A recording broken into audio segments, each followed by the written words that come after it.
20 minutinhos, tá? Vamos fazer uns 20 minutinhos, porque a gente gastou bastante tempo nos últimos 2 módulos. Bom, meus irmãos, estamos no último bloco, Teologia Sistemática 5, a matéria de Eclesiologia, o último bloco do 3º dia de aula. Então, vamos aqui agora, né, para a próxima página do livro, nosso irmão Gruden, na 726, na sua, é o item 2, Igrejas Falsas e Igrejas Verdadeiras Hoje. Então, no seu livro, Elisângela, que página, por gentileza? 1161. Joia. Então, eu quero agora fazer um suprassumo aqui desse assunto. Então, leia para nós, Elisângela, as primeiras linhas, por gentileza, aqui desse segundo ponto. Diante, igrejas verdadeiras e igrejas falsas hoje. Diante da questão proposta durante a Reforma, se a Igreja Católica Romana era uma igreja verdadeira, o que dizer da Igreja Católica Romana hoje? É uma igreja verdadeira? Né? É uma pergunta, né? É uma igreja verdadeira? Então, é uma igreja verdadeira? Aqui parece que não podemos simplesmente tomar uma decisão no que diz respeito à Igreja Católica Romana, como um todo, em virtude de sua grande diversidade. Dá uma pausa aqui, dá uma pausa. Não é a aula, tá, minhas irmãs, irmãos, não é a aula, então eu não vou agora dissecar. Mas ao longo desses 2000 anos, e principalmente da Idade Média, tá?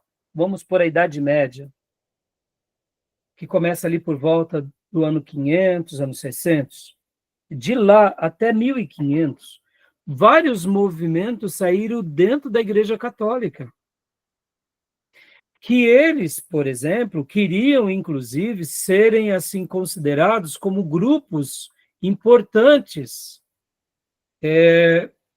como se fosse, por exemplo, grupos monásticos. Vamos dar um exemplo aqui. Francisco de Assis, com os franciscanos. É um movimento que nasce dentro da Igreja Católica. Não pense vocês que os franciscanos não causaram um dissabor muito grande aos católicos. Causaram. Francisco de Assis, ele é esse revolucionário. Na cosmovisão dele, ele quis viver na íntegra o que Jesus viveu. E quando a gente começa a estudar a vida dele, por isso que, irmãos, olha, a matéria de história eclesiástica para um seminarista ela é importantíssima. Porque vários movimentos nascem dentro da Igreja Católica, eles são pressionados muitas vezes a parar com essas besteiras de querer seguir só a Bíblia, geralmente é assim, tá? Querer seguir só a Bíblia, e porque aí, quando eles começam a seguir a Bíblia, eles têm que rejeitar o quê? Eles têm que rejeitar aquela história que já agora foi canonizada. Por exemplo, as relíquias, os novos dogmas. E aí é onde vão tendo os conflitos. Então, por exemplo, vários grupos vão saindo. Então, quando a gente fala da Igreja Católica, a gente não pode pegar tudo e colocar dentro de um pacote. Falar assim, não, está tudo. Porque houve grupos, irmãos, e houve reformadores e movimentos, por exemplo, um movimento são chamados valdenses. Pedro Valdo. Esse movimento dos valdenses dentro da Igreja Católica foi muito forte. E assim como outros movimentos que surgiram aos milhares, e a gente não tem nem conhecimento. E quando a gente pega e olha de uma forma geral, a gente põe tudo dentro do mesmo balaio. Eu acabei, no módulo anterior, de falar um pouco para vocês sobre alguns costumes da Igreja Católica Ortodoxa grega e russa. Porque a grega e a russa, ela tem uma proximidade, tá, irmãos? Seria a mesma coisa, mas seriam gestões diferentes. Mas os ortodoxos, chamados católicos ortodoxos, eles, por exemplo, na questão, na controvérsia iconoclasta, até hoje eles são muito sérios. a prática de se adorar ídolos, eles não têm o costume de literalmente orar aos ídolos. Por quê? Porque eles enxergaram que isso era uma atitude errada, segundo a Bíblia. Então, lá você vai numa igreja católica ortodoxa grega, tem todas as suas tradições, mas eles não costumam. Agora, quais são os pontos que nós discordamos veementemente? Por exemplo, a adoração a Maria. Eles têm, sim, que Maria, aquela ideia da mariolatria, então nós somos contra, absolutamente. Mas algumas práticas deles e alguns movimentos que saem da Igreja Católica, e aqui, irmãos, temos Igreja Católica Copta, que é no Egito, temos Igreja Católica na Pérsia. Sabia que tem católico hoje lá no Irã? Grupos católicos que se mantêm, que não são muçulmanos, são perseguidos lá dentro do Irã? Sabia disso? A gente nunca ouviu falar, né? Mas existe. Assim como os coptas são no Egito. A Igreja Católica copta, na Idade Média, eles eram muito fortes, na Igreja Primitiva, e ali por volta logo depois em que houve essa unidade entre Igreja e Estado com o Império Romano.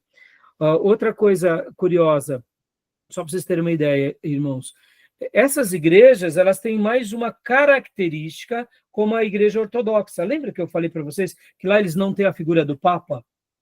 E podem ver que eles têm uma certa proximidade, mas eles são igrejas locais. Olha que interessante.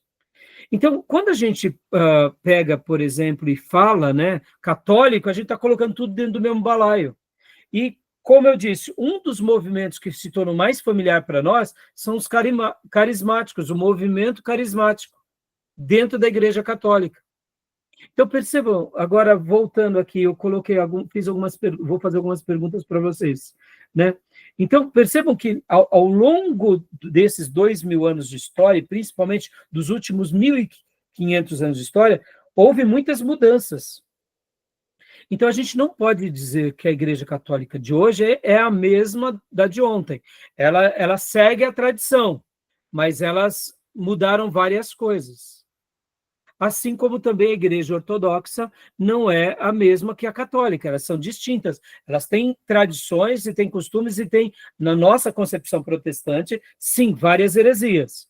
Mas só para vocês terem uma ideia, irmãos, antigamente, ali antes da figura do Papa, havia sobre a cristandade 5 grandes patriarcas. Então, por exemplo, quando a gente pensava assim, havia um concílio, se reunia, por exemplo, o líder de Jerusalém, o líder de Roma, o líder de Constantinopla, o líder de Alexandria, o líder de Éfeso. Então, esses grandes pastores se reuniam e ali faziam os concílios. Só depois da Idade Média, e que os católicos apostólicos romanos tentam trazer para si a autoridade de todas as igrejas. É ali que nasce o catolicismo romano e a figura papal. Mas, ao longo dos próximos séculos, isso também não era muito bem visto. Lembra que na última aula, até o Júnior lembrou, né? Porque teve período da história católica apostólica romana que tinham 3 papas, irmãos. Entenderam? Só para vocês terem uma ideia. Então, é importante vocês saberem de tudo isso para a gente não se perder. Porque agora aqui existem igrejas falsas e igrejas verdadeiras hoje. E voltando, né, que nem eu tinha falado há pouco para vocês, olha só. Então, ficou clara essa análise? Vamos lá, meus irmãos. Tá bom, pastor, o senhor falou tudo isso e vamos chegar agora aqui a uma conclusão. Então, quer dizer que o senhor está dizendo que o católico está certo? Não, não, o católico não está certo. O católico está teologicamente errado, seja ele apostólico romano, ou grego, ou russo. Eles, infelizmente, praticam dogmas e doutrinas que vão contra a palavra de Deus, por isso que nós não compactuamos, mas eu não posso dizer que grupos que saíram dentro deles não acertaram em certas medidas. Ou pessoas que confessaram a Jesus não foram salvas. Estão entendendo onde eu quero chegar?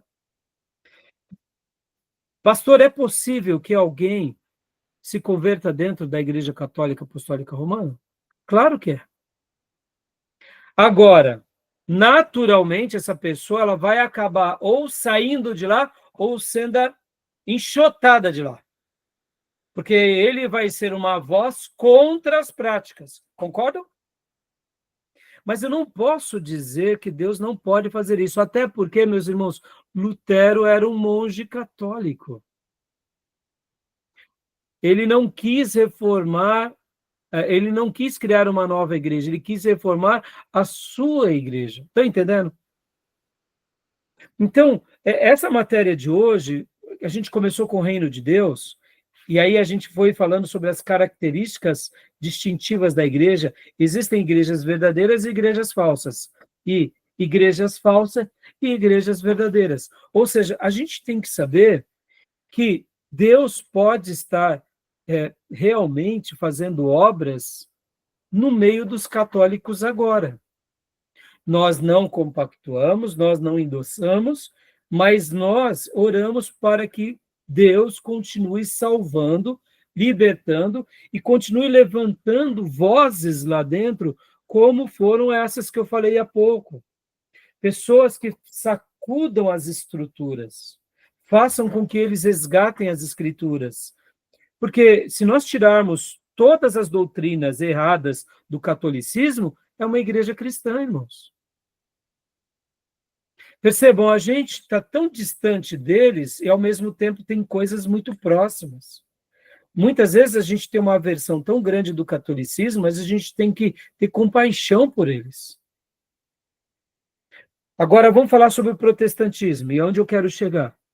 O protestantismo atual, hoje, nosso, é diferente do protestantismo ali puritano, que nasceu ali com os grandes reformadores.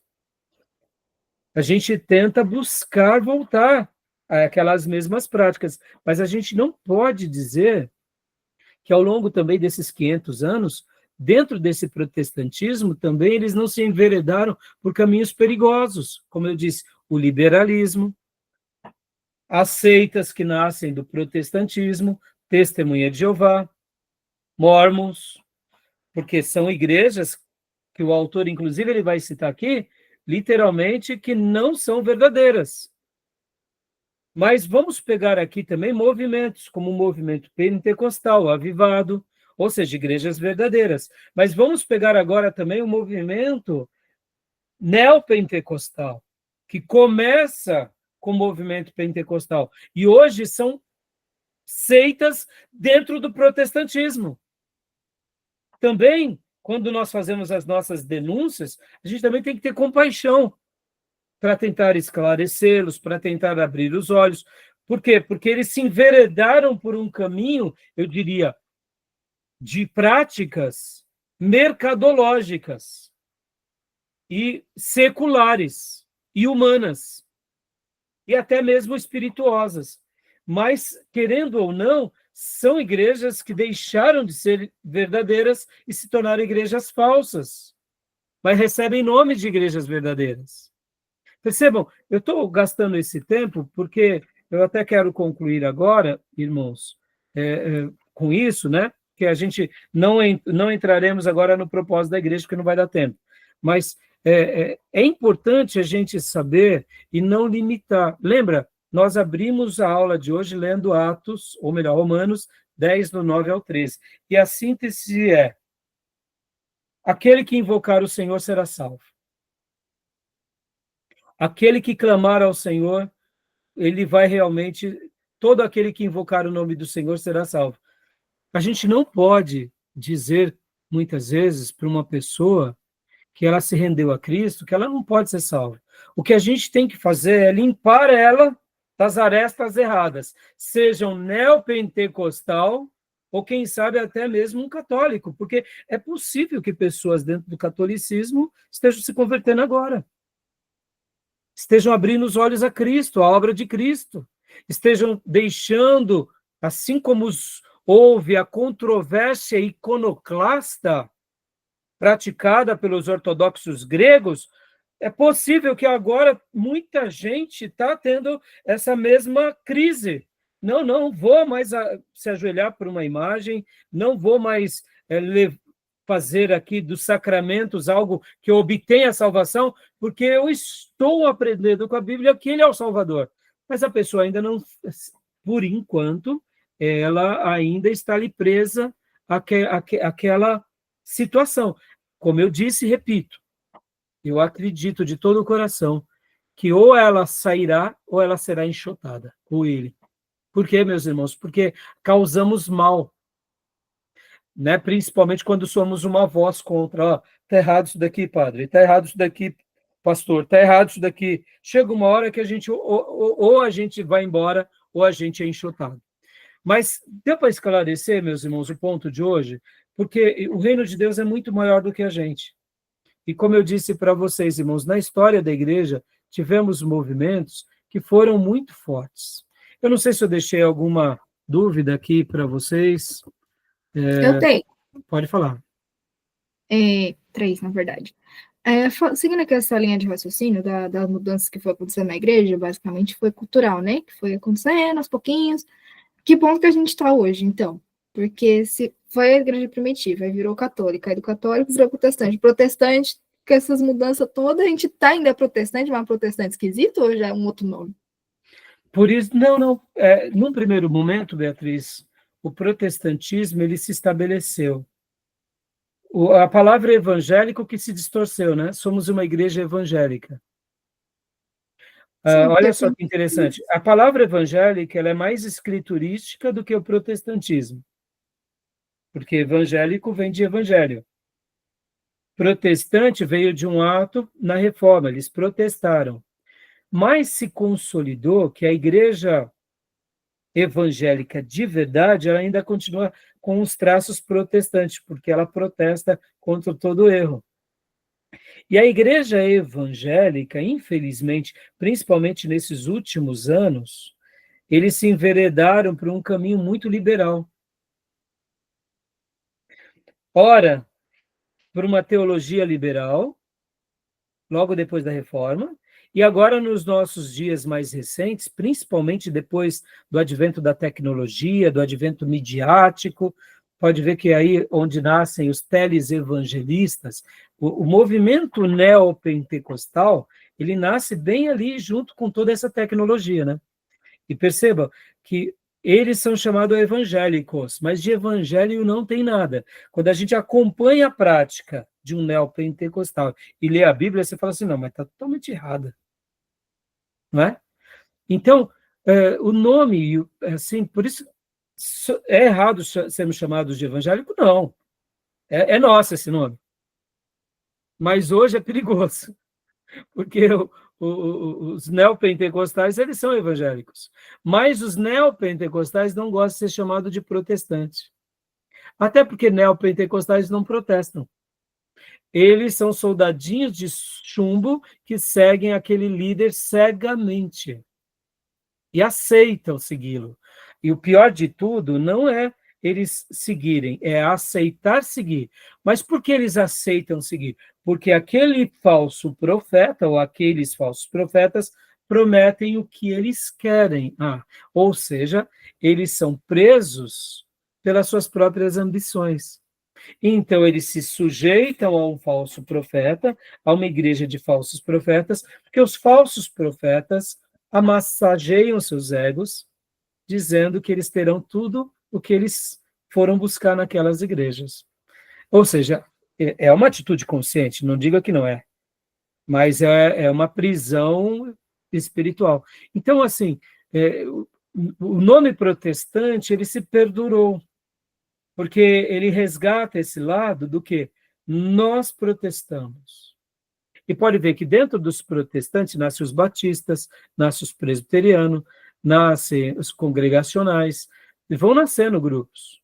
Por que nascem esses grupos? Porque são grupos independentes que protestam, que acham, que questionam. E aí, pastor, é ruim? Não, é melhor assim. Por quê? Porque demonstra que você não está debaixo de um cabresto. Então, eu particularmente vejo que esse lado né, do questionamento é importante. Nós precisamos ter isso, Beatriz. Pode ver, Beatriz, o que a gente está fazendo aqui? A gente está batendo cabeça. Para eu dizer que pode ter católicos que se convertem, eu estou sendo ousado. Mas, pastor, por que o senhor não fala isso na igreja? Eu repito, porque na igreja eu posso ser mal compreendido. A pessoa que é simples, que não tem uma reflexão apurada, ela vai falar, então tá bom, pastor, então eu não vou pregar mais para o meu tio, não. Ele está salvo, ele segue Jesus, entendeu? E não é isso que eu estou dizendo, não. A gente tem que chegar para o tio que é católico, para a tia que é católica, para a vovó, e falar, para de adorar, tia. Não, você não pode, você está rezando para... Não, Maria não salva. E a gente tem que continuar pregando para eles. Mas alguns lá lendo a Bíblia, e aí onde entra o movimento carismático, que foi uma mudança dentro da Igreja Católica. Billy Graham, ao estudar um pouco sobre os católicos, ao conversar com o movimento carismático, e muitos pastores, irmãos, eles viram que o movimento carismático era como se fosse um avivamento dentro da Igreja Católica. Pastor Rai, e aí? Será que é real? Será que não é engodo do diabo? Aí é uma questão que a gente não tem uma resposta. Mas falar que os carismáticos eles não vão à Bíblia é mentira. Os carismáticos não oram a Jesus é mentira. Os carismáticos não se afastam do mundo. Quantos são? O movimento carismático, querendo ou não, trouxe um brilho novo àquela igreja, que era uma igreja institucionalizada. Trouxe pode ver que grupos carismáticos pregam para que os jovens não tenham relacionamento sexual antes do casamento. Padres católicos pregando contra adultério lá. É a coisa mais linda. Ou seja, percebam, está tendo. Então, irmã, o que a gente tem que fazer? Orar. Agora, compactuamos? Não compactuamos. Eles não são a única igreja verdadeira. Eles dizem ser, aliás, eles se desviaram, eles nasceram, sim, se desviaram, estão presos ainda na tradição e na magistratura, ou seja, mas eu oro por eles, assim como eu oro pelos meus pendeu, eu oro por nós. E por isso que a gente está aqui ensinando, batendo cabeça, para quê? Para a gente poder fazer o quê? Para a gente ter essas características distintas, de ser uma igreja que ouve a palavra, prega a palavra, e se reúne para adorar e seguir exclusivamente a Deus. Bom. E segue, né, os sacramentos ou as ordenanças. Como? Do jeito que Deus nos fizer ser, desde que tenha ordem e decência, desde que tenha clarezas de papéis, sendo conduzidos pelo Espírito Santo, é uma igreja verdadeira. E pedir para que Deus nos preserve, porque, como eu disse, essa igreja ela é poderosa. E muitas vezes Deus nos coloca em posições muito nobres e a gente se perde pelo poder, pelo glamour, pelo status. Pode ver, minhas irmãs, para a gente finalizar, e meus irmãos, Deus nos prospera muito.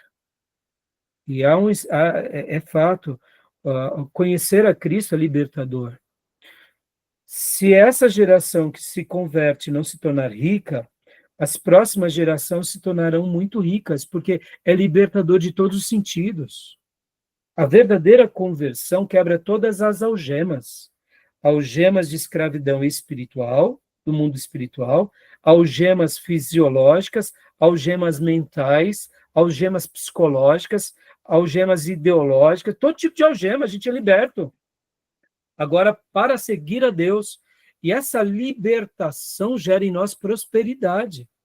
E aí eu te digo, historicamente, todos os nossos irmãos protestantes prosperaram. E percebam, o diabo jogou um tempero, fez da prosperidade um ídolo. A prosperidade, ela acontecerá. Isso é inquestionável. Se a nossa geração, que é os primeiros convertidos, não se enriquecer, não tem problema. Os seus filhos serão ricos muito mais que vocês, e os seus netos e bisnetos serão muito mais, porque essa educação. Perceba, olha a aula de hoje. Nós falamos sobre reflexão, nós falamos sobre apontamentos, questionamos, estou questionando as nossas bases. O que é isso, senão uma libertação? A gente pode argumentar, e deve. Isso gera libertação em nós. É claro que a gente, com isso, vamos prosperar, porque nós não seguiremos qualquer pessoa. Mesmo quem nos ludibrie, a gente vai, opa, peraí, tem erro aqui, erro doutrinário. Mesmo alguém que venha com poder ou com glamour, a gente vai estar nas escrituras, não está, ou seja, isso tudo é libertador. E perceba que essa igreja que prospera, muitas vezes ela acaba indo para um outro caminho. Ao invés de fazer da prosperidade agora um instrumento para a glória de Deus, faz da prosperidade uma coisa dos seus próprios deleites. Perceba que a história está se repetindo. Assim como Deus prosperou Israel para que eles fossem uma nação sacerdotal no mundo, e eles se enclausuraram, assim acontece com a igreja. Muitas vezes Deus nos prospera para que, por meio da nossa prosperidade, a gente abençoe muitos, a gente quer ficar agora curtindo as nossas riquezas. Não, perceba, Beatriz, só para encerrar aqui, desculpa, viu, irmãos? Mas, o quanto a igreja nos gera inteligência, uma igreja bíblica. Meus irmãos, como eu fui agraciado pela igreja, pelo seminário, pelos meus mestres, a minha capacidade de refletir, de pensar, de contra-argumentar. Onde eu aprendi tudo isso? Eu aprendi na Bíblia, aprendi na igreja. E usei no mercado de trabalho, ganhei dinheiro, prosperei. Aprendi na igreja. Essa riqueza intelectual não é para mim. Por isso que a gente tem um seminário. Eu quero passar e quero que vocês se tornem 1000 vezes melhor que eu. Entendeu por quê? Porque isso, quanto vale uma mente que pensa, filhos que pensam, uma igreja que pensa? Isso é uma riqueza. O diabo não quer que a gente pense. O diabo quer que a gente esteja ali num sistema religioso escravizado por conceitos, por dogmas, por relíquias, por tolices. Porque aí a gente continua sendo conduzido nas nossas próprias besteiras. Mas quanto vale a riqueza intelectual? Quanto vale o nosso conhecimento? Quanto vale, sabe, poder passar para outras gerações isso? Não tem preço. Entendeu? Tá bom, minhas irmãs? Tá bom, meus irmãos? Esclareceu? Hoje eu queria também ter falado para vocês sobre os propósitos da igreja. Esse assunto é mais fácil, tá? Os propósitos, né? Quais são os grandes propósitos? Então, lembrem disso, né? As características distintivas da igreja, tá? E só para vocês saberem, né? A gente vai estar na próxima aula falando sobre os propósitos, e aí a gente vai ser mais fácil, vai ser menos complexo. Ficou alguma dúvida aqui, meus irmãos? Minhas irmãs? Não mesmo? Se tiver, pode perguntar aqui ou depois no nosso grupo, né? E vamos tentar tirar, tá bom? Beleza? Belezinha. Então, Deus abençoe, minhas irmãs, meus irmãos. Deus abençoe, nos vemos domingo, as nossas ovelhinhas, e, querendo Deus, os demais a gente vê na terça-feira. Pessoal, graças e paz, boa noite. Boa noite, meus irmãos. Graça e paz, boa noite. Deus abençoe.